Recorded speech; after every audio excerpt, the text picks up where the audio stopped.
posible del liderazgo de estos grupos rebeldes. Lo voy a sumar a Said Chaya, que es analista, obviamente especialista en temas de Medio Oriente. Bueno, Said, vamos a poner en pantalla este mapa y vamos a tratar de entender qué ha sido lo que pasó hasta ahora o qué fue lo que pasó hasta ahora, pero además cómo queda fragmentada Siria, porque no hay un control total por parte de un único grupo, ¿verdad? Bien, justamente después de lo que en el 2018, 2019, cuando la guerra de Siria comienza a de alguna manera encauzarse y bajar la tensión, este acuerdo que logra Bashar al-Assad de permanecer en el poder lo hace de alguna manera a costa de dividir el territorio con otros referentes de otros grupos, entre ellos los kurdos que quedaron al norte, ¿no? Idlib como una suerte de santuario, lo vemos ahí ubicado al oeste, ¿no? Cerca de Alepo. Idlib va a ser... HTS es el grupo de rebeldes que lidera al-Jolani, ¿no? Marco esto porque es como el grupo del que principalmente se habla, pero es importante entender que no es el único grupo, ¿no?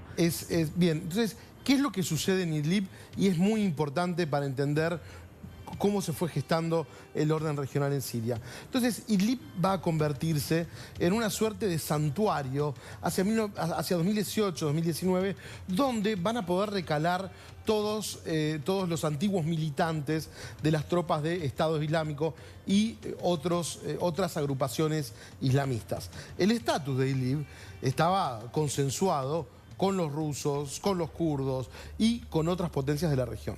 Lo que sucedió en las últimas semanas fue que, al-Assad comenzó a intentar una anexión de Idlib sin consultar a sus socios, digamos, regionales, y eso implicó el apoyo por parte de Turquía de que los rebeldes de Idlib avanzaran hacia Alepo y luego hacia Damasco, en lo que fue considerado una suerte de operación preventiva, ¿no?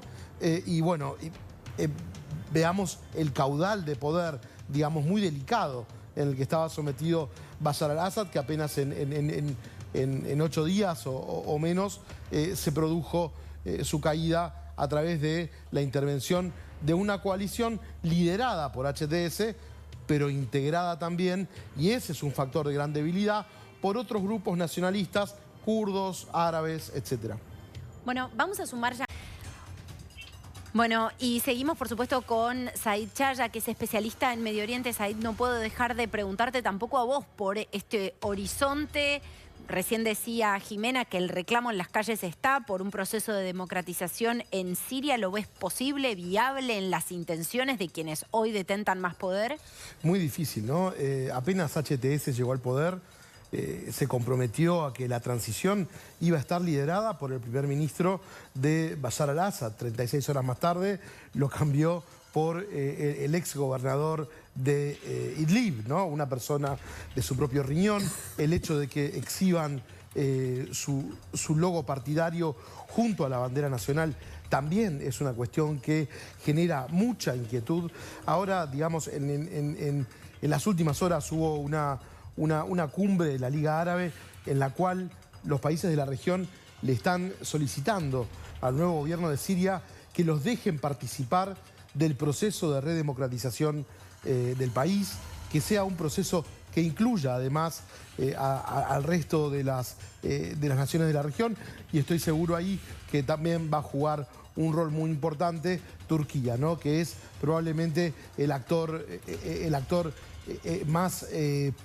extranjero más relevante que ha tenido lugar en esta discusión, o que ha emergido en esta discusión en torno a Siria, porque ha sido el factor habilitante, ¿no?, de lo que hemos visto en los últimos días en Damasco. Cuando las cosas en la región, dada la diversidad que habita la región, no se pueden resolver a nivel doméstico, se resuelven a nivel regional. Entonces, por eso es muy importante conocer cuál es la postura que van a tomar no solamente los países de la Liga Árabe, sino también especialmente Turquía, en torno a el devenir de este grupo que tiene un muy mal pedigrí, como lo decía el anterior, el periodista que, bueno, estuvo secuestrado, ¿no? Por supuesto, la caída de al-Assad es una buena noticia en un contexto de mucha cautela, donde el grupo que tomó el poder estuvo afiliado a al-Nusra y a Al-Qaeda, ¿no? Sí, y además Said de Estados Unidos ha manifestado que teme que Siria se convierta, en términos del propio presidente Joe Biden, en un safe haven, en una suerte de refugio para grupos terroristas que tienen la capacidad de resiliencia realmente muy aceitada como para resurgir en estos territorios, como el propio ISIS, ¿no? Estado Islámico. Totalmente, por eso es muy importante en ese sentido que se le permita a la comunidad internacional, o por lo menos regional, articular una serie de acuerdos y poder presionar al nuevo gobierno para evitar que la cuestión, digamos, termine derivando en un autoritarismo nuevo, ¿no? Esta vez marcado por, no sé, el extremismo islámico o ese tipo de grupos, ¿no? Creo que ese es el principal riesgo que se corre hoy. Bueno, muy bien, vamos ya. Bueno, y por supuesto seguimos hablando en TN Internacional de la situación en Medio Oriente y de lo que ha sido noticia en esta semana, que es la caída de la dictadura de Bashar al-Assad en Siria. La gran pregunta es ¿qué viene ahora? ¿Viene un régimen cerrado con un ideario islamista o viene un nuevo periodo, hasta ahora desconocido, al menos en la historia reciente de Siria, que ha estado signado por la tragedia durante más de 13 años? Para eso estamos con Said Chaya, que viene conversando con nosotros a lo largo de este TN Internacional de hoy. Said, quiero preguntarte, porque si bien hay algunos que dicen, bueno, es difícil delimitar ganadores y perdedores hasta no entender cómo va a ser el nuevo régimen en Siria, o quién en efecto va a llegar a delimitar los marcos institucionales en Siria y demás, pero la gran pregunta es, ¿esto sí o sí es una pérdida para Irán? Por supuesto, o sea, Irán me parece el primer damnificado de la ecuación, pero viene cobrando no solamente ahora con el escenario de Siria, sino que creo que ya, digamos, a lo largo de todo el año hemos visto cómo se ha ablandado su posición y su influencia en toda la región, no solamente con los golpes que se han atestado en la propia capital, sino con el descabezamiento y el desmantelamiento de la estructura que hemos visto de Hezbollah en el Líbano. Entonces, esa pérdida de poder que ya vimos en el escenario libanés, la estamos viendo ahora en otro escenario, que es en el escenario sirio. Por lo tanto, me parece que, te diría, es el principal damnificado. El segundo, y probablemente el más novedoso, te diría que es Rusia, que está perdiendo su base en Tartus en función de estos reacomodamientos que estamos viendo en Siria, ¿no?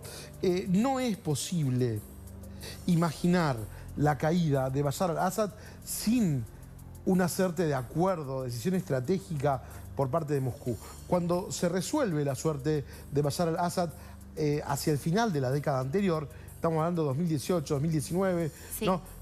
Ahí, digamos, hay una puja entre Irán y Rusia para ver quién se hace cargo del aparato de seguridad sirio. Y esa puja la gana Moscú.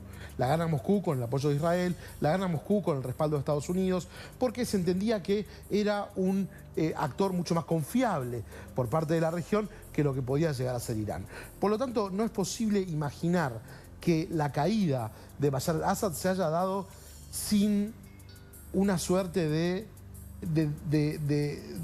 decisión que se haya tomado en Moscú. Si hubo un arreglo por afuera o hubo una llamada o hay digamos, una línea abierta entre Washington y Moscú por otro escenario, me refiero puntualmente al de Europa Oriental, no lo sé, pero claramente acá Moscú tomó la decisión estratégica, por lo menos temporal, de retrotraer sus posiciones en Siria, a costa de perder, vamos a ver por cuánto tiempo, una cierta influencia regional, quizá por algo mayor o por otro acuerdo, ¿no?